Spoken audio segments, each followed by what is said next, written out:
Programang ito ay rated SPG. Striktong patnubay at gabay ng magulang ang kailangan. Maaaring may masiselang tema, lengguwahe, karahasan, sexual, horror o droga na hindi angkop sa mga bata.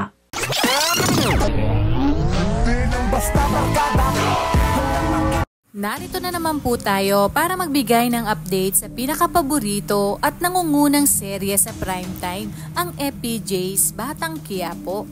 Pero bago ang lahat, kung bago ka pa lamang sa aking channel ay baka naman pwedeng makahingi ng like, share at subscribe.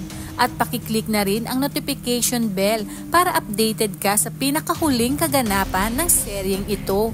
At sa mga masusugid nating subscriber at manonood, maraming salamat sa inyong suporta at pagtangkilik sa aking munting channel.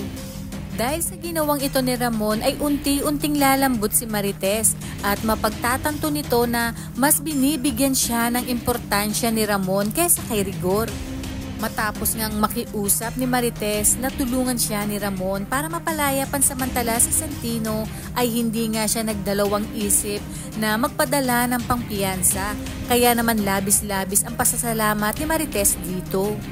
Hindi nga sasabihin ni Marites na si Ramon ang tumulong kay Santino dahil batid niyang malaking gulo kapag nalaman ito ni Rigor. Nagtataka naman si Rigor kung paanong nakalaya si Santino at sino ang nagpiyansa dito. At dahil wala pang matibay na ebidensya ay pansamantalang nakabinbin ang kaso ni Santino. Di na nga nagtagal ay nalaman ni Tanggol ang nangyari kay Santino na minsan itong bumisita sa Quiapo para maghanap ng karagdagang tao sa kanilang negosyo ni Boss Divina. Hindi siya naniniwala na magagawa ito ni Santino, kaya naman gagawa siya ng paraan upang makausap si Santino. Malalaman niya rin na si Rigor mismo ang nagkanulo kay Santino upang tuluyang madiin sa kaso. Sinabi ni Tanggol sa kanyang sarili na hindi na siya makakapayag sa pang-aalipustang ginawa ni Rigor. Anya kahit tatay niya ito ay hindi niya ito uurungan. Sa kabilang banda, mapapadalas ang pagkikita nila Ramon at Marites. Sinabi ni Ramon na gusto niyang makabawi sa lahat ng kanyang pagkukulang sa kanyang anak. At maikukwento rin ni Ramon na muntikan na niyang mapatay si Rigor. Ngunit pinigilan lang umano siya ni Tanggol. Kaya naman dito medyo nagbago ang pagtingin ni Marites kay Tanggol.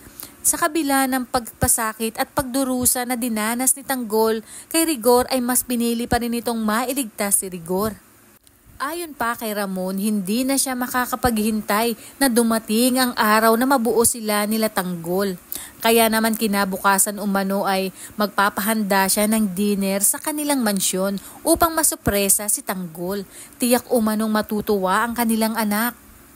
Ngunit kabaliktaran ito dahil dito mabubulagha si David kasama nga si Santino sa mansyon dahil ipinagtapat na ni Tess ang lahat kay Santino. Matatapos na ang kayabangan at kahambugan ni David pag nagkataon.